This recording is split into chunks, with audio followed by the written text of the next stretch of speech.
Yep, so here we go into the first set taking place on mines. We're taking a look now at Team Singapore starting up north. And their opponents, CNMB, starting down south. And actually, it looks like Team Singapore have opted for, is that 2 pieces of artillery? Yeah, yes, that is actually, two pieces of artillery. So really interesting because one is a tier 2 Bison and the other is a STPZ2, which is a tier 3. So I'm not exactly sure what their strategy is going into this map, but it's kind of surprising actually. But then again, like they really did opt for quite a bit of mobility as well. You've got they also picked up one MX-13 and alongside like 2 T-69s as well. So yeah, so because I really don't know what kind of damage those SPGs can pull out. Especially since their opponents are mostly tier 8s. So even though those 2 pieces of artillery get shots off, successful shots off onto the CNMB team, they're not going to really do any damage. Yes, indeed. Yeah, and then both teams actually now fighting for this middle hilltop area. They, this middle hilltop pretty much gives you control of most of the entire map. So if you have control of this, then you're in a pretty good spot. Yep, and taking a look now at Wei J Chen here, kind of camping at the base. Well, yeah, he's just like basically like the south of that hilltop, like right under the ridge. Yeah, and actually on the CNMB team, they actually put 3 of their light tanks on that western island in the southeast corner or southwest corner. So they could be possibly looking for a push down that western side. Yes, yeah, once they realize that if they see that the Singapore team is kind of pushing all their forces down that middle hilltop area, then they have the option to push down that island. And earlier on, we're taking a look at player Cetus here with his piece of Bison SPG was moving towards that western island. Yeah. So now, well... Oh, but he got taken out. Yeah, he did. Yeah. Well, no, he didn't get taken out. Oh, actually, Ben Clegg got taken out, like with his T1, as a matter of fact. So first blood drawn by Alpha Team Singapore. Yep. And player Nikolai 69 that actually got the first kill. Yep, and actually Team Singapore actually pushing a little bit down, actually getting pushed on by CNMB, excuse me. Well, yeah, no, CNMB making a push on the western island. Yeah, and actually this AMX-13 has to get a sick tank, has to get out. He's only remaining 3 health left. He's probably gonna get shot down here, and he does. Yeah, he does, so goodbye.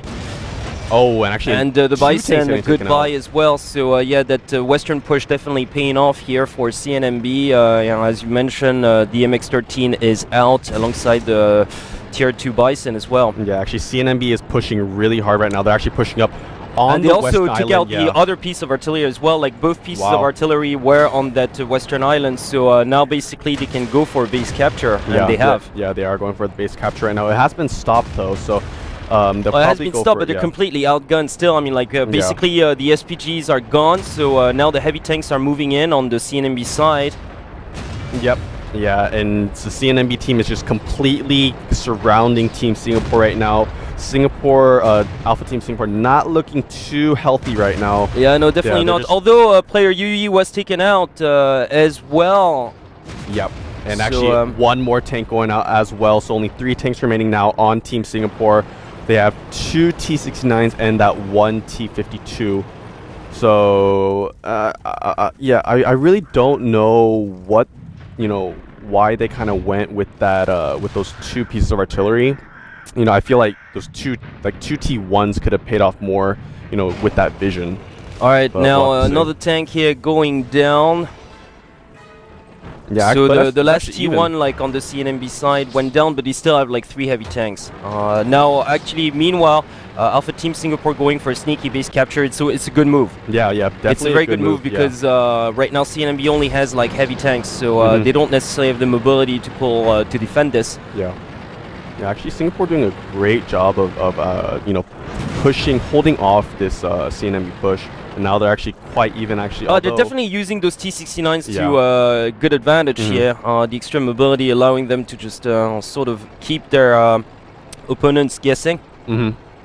Yeah, definitely. Leaving many. They're actually leaving many options open for themselves. Oh, and look at that Death Skies dealing a lot of damage and taking him out. As a matter of fact, turning this around. The VK-45 is now gone here. Yeah, so actually Team Singapore now in the lead. They have a 5 tier point advantage right now with that T50.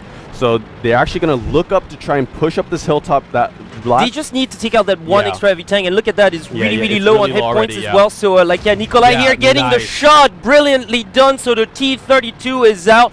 Now basically we only have like a 110 left on the CNMB side, so brilliantly done here. Yeah, definitely awesome job by Team Singapore, turning this back around in their favor. Only one tank remaining now on the CNMB side. The CNMB tank has to get up there and try and make something happen, but I really don't know what he can do. Well, one of those T69s was fairly low on hit points. However, considering that there's still a T50 alive out there, you know what? If I were Alpha Team Singapore, I'd just wait for this 110 to just, because right now they do have the tier point advantage, of course. So I'd just wait for the 110 to just try to come up north and then send that light T50 for a sneaky base capture, and meanwhile with the remaining 2 T69 sort of try to surround Parallel Hearts, who's the last one alive, and just sort of take him out. But they needn't rush at this point. They completely have the advantage here. I think what Team Singapore should do is kind of just rush that base and just kind of camp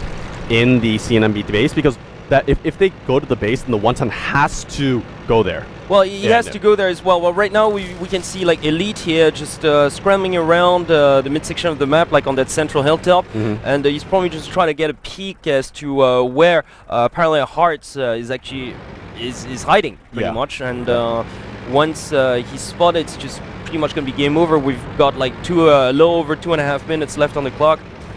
But right now, as you said, like they could rush the base, but they don't need to. They really don't need to. Like, you know, if I were them, I'd just like really play it safe here. Alone, a 110, there's absolutely nothing that he can do at this point. Like, perhaps he can attempt sort of like to push and luckily enough take one of those T69s early on, but I wouldn't even count on that. On 2-on-1 is a one-sided affair here. So Elite SG, who decides not to progress further on, he's just going to wait for the 110 to just attempt something and then probably go for a flanking maneuver, i.e. like a base capture. Yeah, definitely. Yeah, Team Singapore not putting it's the safe thing to do. I'm not saying it's the bravest thing to do or the most entertaining one, but considering the lead, why risk it? I mean, let us assume that out of luck, Parallel Hearts manages to take down one of those T69s, and I believe it was player Nikolai 69 who was quite low on hit points. Let us assume that with one shot he actually does manage to take him out, then automatically they wouldn't have the tier point advantage anymore, and they couldn't be just, you know, basically would just deprive them of many options and the lead as well. So rather play it safe.